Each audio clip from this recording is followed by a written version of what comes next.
Здравейте, вие сте с Aurora Mobility Center.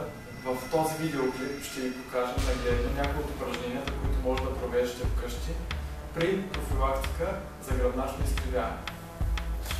Ето го нашия човек, който ще показва упражненията. Първото упражнение, което ще ви покажем, е сгъваме двете колена.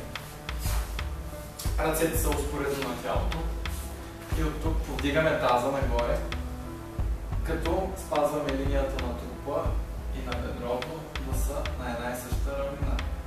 Повдигаме, задържаме и отпускаме. 2-3 серии по 10 повторения са удачна дозировка на това упражнение. Като винаги спазваме линията да е една и съща на бедрото и на трупа. Другото упражнение е от това изходно положение. Двете ръце зад главата. Повдигаме десния лакът и го докосваме с лявото коляно. Това упражнение натоварва костите и коремни мускули, които също играят стабилизираща роля за гръбначния стълб. И го комбинираме с другия диагонал. Така.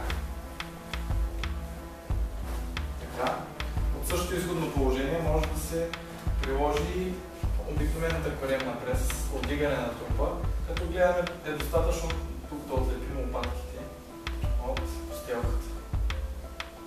Също 2-3 серии от 10 повторения са добро начало на това упражнение, което е сериозно натоварващо. Друго. Опъваме краката.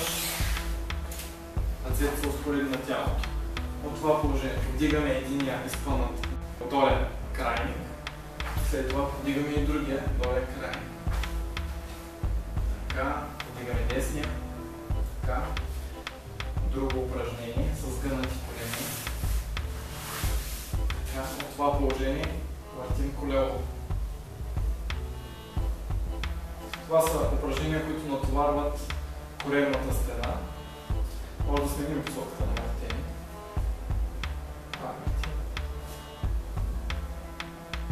Така.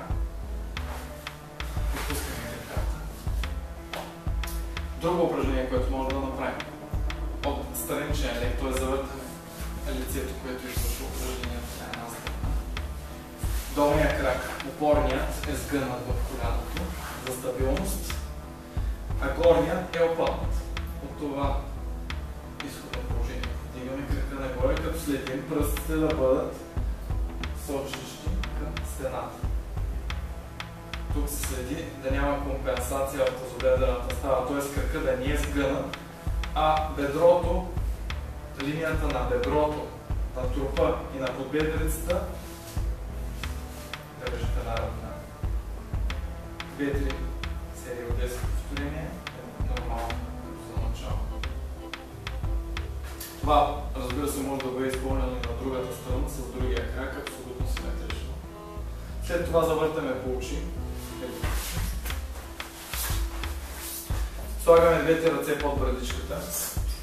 Така. От това положение, без да оттегляме таза от постелката, повдигаме двете ръце с брадичката нагоре. Може да бъде комбинирано с повдигане на единия долен крайник едновременно с двете ръце, с пълното коляно. След това на другия. Така. Редова. Друго, което може да бъде направено това е положение. Протягаме ръцете напред и повдигаме двете ръце с трупа нагоре. Повдигаме.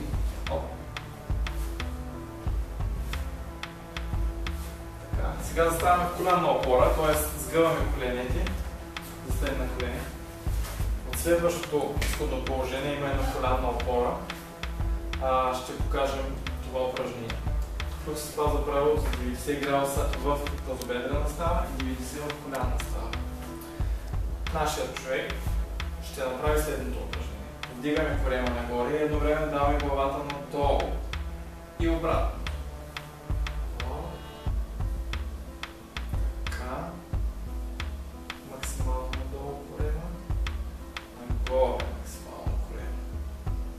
Така. Това упражнение е известно като котешко гръбче.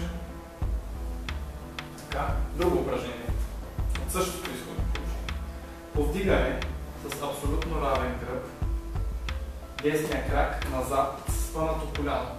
Стремим се отново линията на гърба и тази на крака да лежат на една и съща хоризонтална равнина. Сменяме с другия крак. Така, стремим се, както казах, да даваме гърба. Пускаме. Това е също натоварващо упражнение. 2-3 серии от 10 повторения са абсолютно достатъчни. От същото изходно положение, още по-усложнен вариант на последното упражнение, повдигаме десния крак с лява ръка напред. Отново се стремим да е равен гърба. Отпускаме, сменяме с другите два края.